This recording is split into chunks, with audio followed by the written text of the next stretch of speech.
تصدقوا ان الشيخ الشعراوي طلع مش قلل الفتوى ومش بس كده، ده طلع كمان قتال قتله وداعشي وضد الاقباط وبيهين المرأة وما بيفهمش حاجة في الدين. وسبب نجاحه وشهرته مش علمه، ده طلع السبب انه بيعرف يمثل كويس. او ليه؟ والله حاجة تحزن وتوجع القلب. لا وايه اللي اكتشف المصيبة دي؟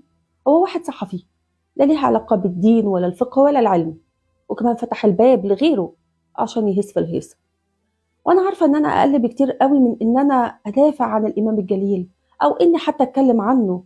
وعلى فكره احنا مش زي ما بتقولوا احنا بنقله شيوخنا، لا لا لا، احنا بس اتربينا على اننا نوقر شيوخنا وعلمائنا الاجلاء ونحترمهم ونقدر مجهودهم وتعبهم حتى لو اختلفنا معاهم في قضيه.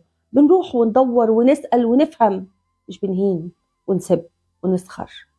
رب العزة سبحانه وتعالى بيقول في آياته الكريمة: إنما يخشى الله من عباده العلماء. صدق الله العظيم. وانت تيجي بتعمل كده؟ ايه الجبروت بتاع الإنسان ده؟ ايه الكبر ده؟ انت مين عشان تسخر وتعيب وتهين وتتهم شخص في دار الحق، شخص ساب علم ومنهج؟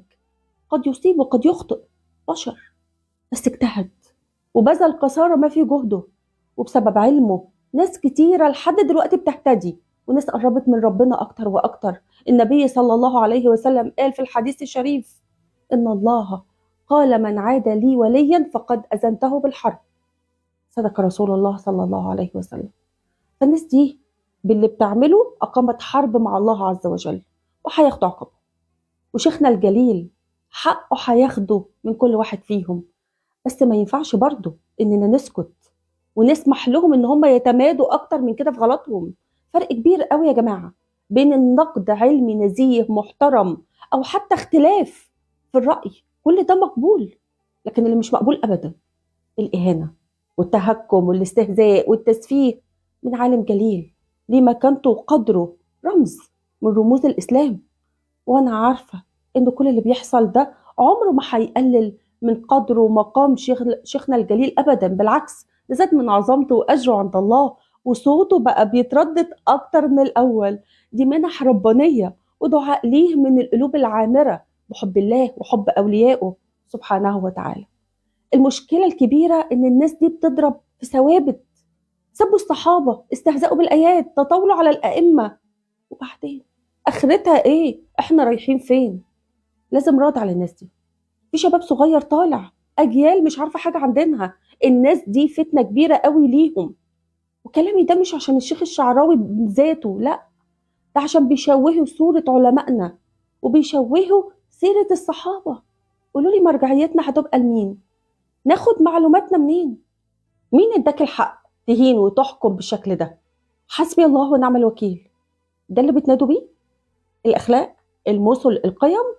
لا للتنمر يا ولاد. اتعلموا يا ولاد. يتعلموا من مين ويتعلموا ايه؟ ده بدل ما نعلم ولادنا سيرة علمائنا العطرة ونخليهم قدوة ليهم، تقولوا لهم شوفوا رموز الإسلام، اتعلموا وافهموا وفكروا واسألوا، ما يمنعش. بس ما ينفعش تشوهوا رموز الإسلام بالشكل ده. ليه ولصالح مين؟ لو فضلنا على الحال ده الدين هيصبح غريب أكتر ما هو بقى غريب.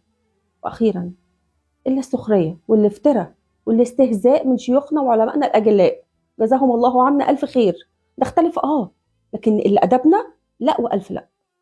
برجاء نشر الفيديو ده كتير جدا جدا جدا عشان نبرأ به ذمتنا قدام ربنا يوم القيامة من كل اللي بيحصل اليومين دول مع شيوخنا الأجلاء.